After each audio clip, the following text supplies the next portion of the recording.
जी हाँ, समस्या है अगर तो समाधान है, और आपकी समस्या से समाधान तक पहुंचाना हमारा काम है, क्योंकि हमारे साथ जुड़ चुकी है इस वक्त डॉक्टर निधि भान, और वो इस सफर में आपका साथ जरूर देंगी। समस्या अगर कोई भी चल रही है, बड़ी छोटी, वो समाधान तक आपको जरूर लेके जाएंगी। न्यू वैदिक एस्ट्रोलॉजी एक बहुत ही अच्छी साइंटिफिक टेक्निक में मुझे समझ में आई है, ये एजुकेशन है उनकी और उनका एक्सपीरियंस है इस फील्ड में। उसके जरिए बहुत सारी टूल्स और टेक्निक्स यूज करती है जिनकी जानकारी मुझे बिल्कुल नहीं है, पर उन्हें बहुत अच्छी है। पर आपका, मेरा, हम सबका उससे फायदा जरूर हो सकता है। अगर समस्या से गुजर रहे हैं किसी भी तरीके की, और यहाँ वहां से उसके उपचार कहते हैं वो नहीं मिल रहे हैं, नहीं समझ में आ रहा जिंदगी को आगे कैसे लेके जाएं, तो ये लाइफ कोच भी है, इनसे एक बार बात जरूर करें। और vedicastrology.com, vediclifeschool.com and drnidhibhan.com। Ji, vediclifeschool.com and drnidhibhan.com, ये दोनों वेबसाइट्स हैं। यहाँ पे डिटेल्स भी मिलेंगी और साथ में नंबर भी मिलेगा, विच इज 9052375555। डॉक्टर, पहले तो welcome. Thank you so much Swati ji, and so nice to be here again, and सभी सुनने वालों को बहुत बहुत प्यार भरा नमस्कार। Hope you're enjoying the evening। हाँ बिल्कुल, जो सड़क पे है वो तो काफी एंजॉय कर रहे होंगे। पर देखिए ना, ऐसे वेदर में भी कमिटमेंट की बात होती है। आप यहाँ तक आए और सबका समस्या में समाधान की आप कोशिश कर रहे हैं ऐसे वेदर में भी। So kudos to you, thank you so much for being with us today as well. जैसे हमेशा हर बुधवार को आप जुड़ते हैं हमारे साथ। मेरा आज का सवाल बहुत सारे लोगों का सवाल है, उनके माँ बाप का भी हो सकता है, उनका खुद का भी हो सकता है। अक्सर आजकल ये देखा जा रहा है, ड्यू टू मेनी रीजंस, इसके रीजनिंग में तो बहुत सारी चीजें आ सकती हैं, पर निष्कर्ष ये निकल के आ रहा है कि मैरिजेस आजकल लेट हो रही हैं। जी, किसी के लिए अच्छा हो सकता है, किसी के लिए नहीं भी हो सकता। पर एक बात जरूर है, लोग चिंता में जरूर आ जाते हैं इसको लेके, स्पेशली पेरेंट्स, जब एक एज तक विवाह नहीं होता, क्योंकि उन्हें लगता है लेट शादी तो लेट उसके बाद की लाइफ, और बहुत सारी चीजें लेट रिटायरमेंट, तो उसके साथ बहुत सारी चीजें पोस्टपोन होती चली जाती हैं, ऐसा कई लोग सोचते हैं।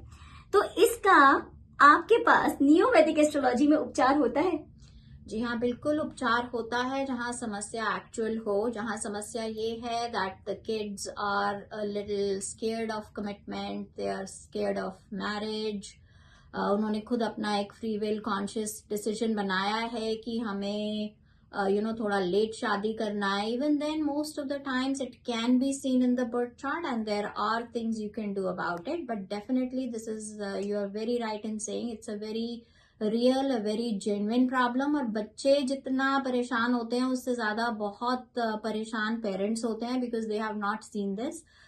बच्चों की थिंकिंग में और इस जनरेशन की थिंकिंग में थोड़ा फर्क ऐसे है कि बच्चे आजकल के जो है वो अपने आप को सिर्फ 18 to 20 ईयर कमिटमेंट में देखते हैं, इन द सेंस कि जब हमारे बच्चे 18 साल के हो जाएंगे then we will be free again to have our own life. That is the way of अपनी जिंदगी तब हम जी लेंगे जब वो यूनिवर्सिटी चले जाएंगे। जी हाँ, बिल्कुल। So compared to this generation parents of adult kids that we are committed till they are married, we feel responsible, at least mentally and emotionally we do.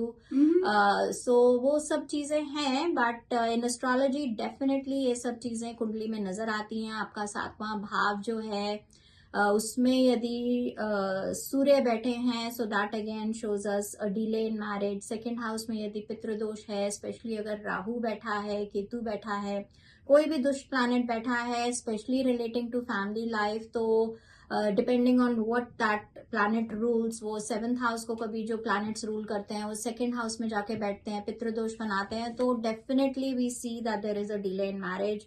जो लोग मांगलिक होते हैं उन लोगों की शादी की जो एज होती है वो प्री डिसाइडेड होती है। 31.5 के बाद कुछ मांगलिक शादी कर पाते हैं, कुछ लोग 33 साल के बाद कर पाते हैं, कुछ लोगों का इवन 35 के बाद +3 इयर्स उनको लग जाते हैं रीसेटल होने में या सेटल होने में।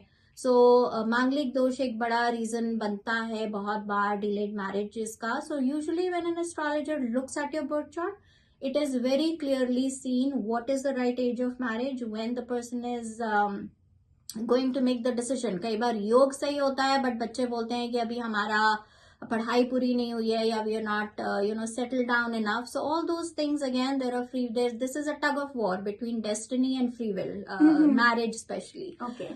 हालांकि मैरिज बहुत डेफिनेटली कुंडली के हिसाब से ही होती है. This is why it is possible to do small little things and make things work out over here. अच्छा, इसमें एक चीज मुझे बताया, आपने बताया कि यहाँ पे कमिटमेंट हो सकता है, बच्चों की फ्री विल की बात हो सकती है.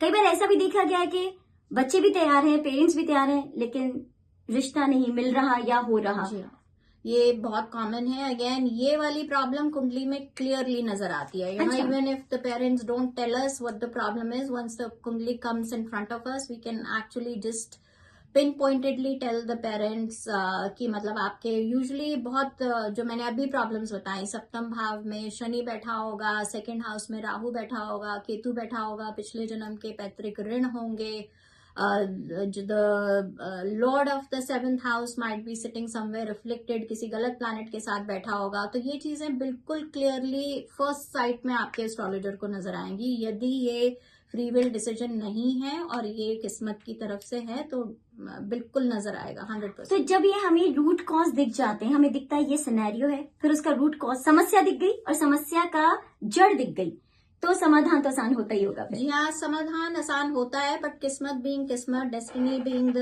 What God is handing out to us, ऐसा हर कुंडली टू कुंडली डिपेंड करता है. अच्छा डॉक्टर, हम अभी बात कर रहे थे शादी से रिलेटेड. अभी आपने ये बताया कि डेफिनेटली एक सोल्यूशन निकल के आ सकता है, हर एक की कुंडली डिफरेंट होती है. आपने कोई ऐसा केस देखा है जिसमें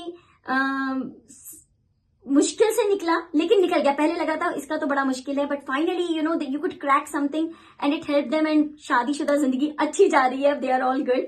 जी हाँ, नहीं ऐसा एक नहीं है, बहुत सारे केसेस हैं. I think the one I remember the most and the one that is closest to my heart is one of my students, जिसको मैंने बॉम्बे में, वो मेरे से टैरो रीडिंग और ये मेरे ख्याल से एस्ट्रोलॉजी भी उसने सीखी, which is about 22 years ago, and now her kids are university going. और उस टाइम पे उसकी शादी नहीं हो रही थी. वो खुद मेरे पास आए, उसकी मॉम, उसकी डैड दोनों मेरे पास आए subsequently, and I think they had been struggling for a while. She was 29 when she first came to मी.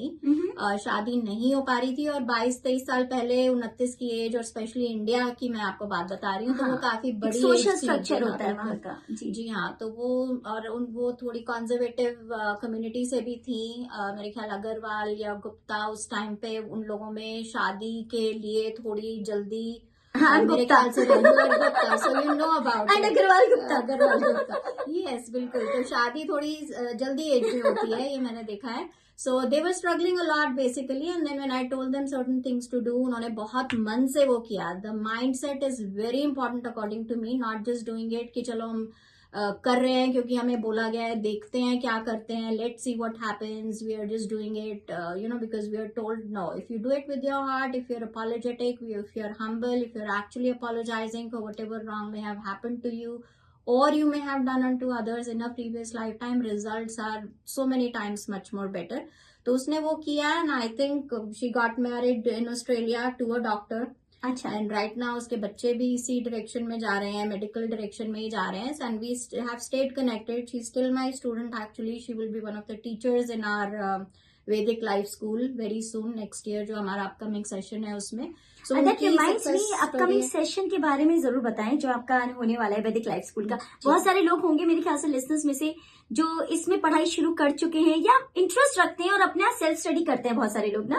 पर अगर जो कोई राइट मेंटोर मिल जाता है, आपकी ऑलरेडी रुचि है या स्टडी शुरू हो चुकी है, तो व्हाई नॉट टू दामन थामो ऑफ दैट राइट इंडिविजुअल. जी हाँ बिल्कुल, क्योंकि अभी तक जो भी हमारे स्टूडेंट्स रहे हैं वो ज्यादातर ऐसे ही लोग रहे हैं जो लंबे समय से हमारे क्लाइंट्स थे, मेरे क्लाइंट्स थे, जिनको मैं astrology wise, tarot wise, I was mentoring them, and then they were so interested in it, and I saw that they have been through so much. So empathetic भी रहते हैं, जिन लोगों को struggles का सामना करना पड़ता है, they know more about, they can connect well. So अभी जो हमारे सेशंस हैं, इससे पहले केवल मेरे क्लाइंट्स को मैंने ये ऑफर किया है, but now I am out there offering this teaching to everybody. So हमारे नए सेशंस जनवरी से स्टार्ट हो रहे हैं. जनवरी 10th के आसपास हम नए सेशंस लॉन्च कर रहे हैं. एस्ट्रोलॉजी का, वैदिक एस्ट्रोलॉजी का एक क्लास है, टैरो रीडिंग के बारे में एक फंडामेंटल कोर्स है, और ये दोनों करने के बाद एलिजिबल आप हो जाते हैं हमारे लाइफ कोचिंग के लिए, which is newer kind of system, a newer modality in the sense it is Vedic astrology inspired life coaching. जैसे एक बार किसी की आप कुंडली देखते हैं तो हमें बहुत क्लियरली उसका माइंडसेट भी समझ में आता है कि इसकी सोच कैसी है, किसी भी अच्छी सिचुएशन में ये जाता है तो इसका माइंड कैसे रिएक्ट करता है, हाइपर हो जाता है, अपॉर्चुनिटीज लूज करता है, या फिर बिल्कुल एक सधे मन से और सधे एक्शन से बहुत इंटेलिजेंट शार्प डिसीजंस लेके आगे बढ़ता है, या फिर अपॉर्चुनिटीज उसे पता ही नहीं चलती कि मेरे सामने क्या आ रही हैं, क्या जा रही हैं, वो अपने रास्ते चल रहा है और लाइफ अपने रास्ते चल रही है. So it's actually astrology helps us in identifying how the person's mind works. So इसको लेकर, इस बेसिक फंडामेंटल को लेकर हम आगे लाइफ कोचिंग करते हैं कि आपके फ्रेमवर्क्स चेंज करते हैं हम माइंड सेट के. शादी के लिए कई लोग, जैसे अभी हमने बात करी, फोबिक होते हैं, कुछ फियर्स होते हैं, कुछ लोग ओवर एंथुजियास्टिक होते हैं, इसलिए they get taken for granted. So हम माइंडसेट्स पे कुंडली को देख के कि क्या इनका एसेट है और क्या इनकी लाइबिलिटी है, relating to different aspects of their life, whether it is business, work, it is studying or it is marriage. Okay, तो यहाँ पे अगर आप इस दिशा में अपनी पढ़ाई करना चाह रहे हैं, कुछ सीखना चाह रहे हैं, स्किल को डेवलप करना चाह रहे हैं या सिरे से सीखना चाह रहे हैं, तो भी आप डॉक्टर निधि वान से बात कर सकते हैं. बहुत अच्छी मेंटर हैं, बहुत लोगों को सिखा चुकी हैं. तो आप अगर करना चाहते हैं तो this is your opportunity. 9052375555. drnidhiban.com is the website और vediclifeschool.com also is the website. आप वहां से भी नंबर ले सकते हैं. Thank you doctor. अगले हफ्ते फिर आपसे बात करते हैं एक नए टॉपिक के साथ. Thank you so much and God bless everybody who's listening. Thank you.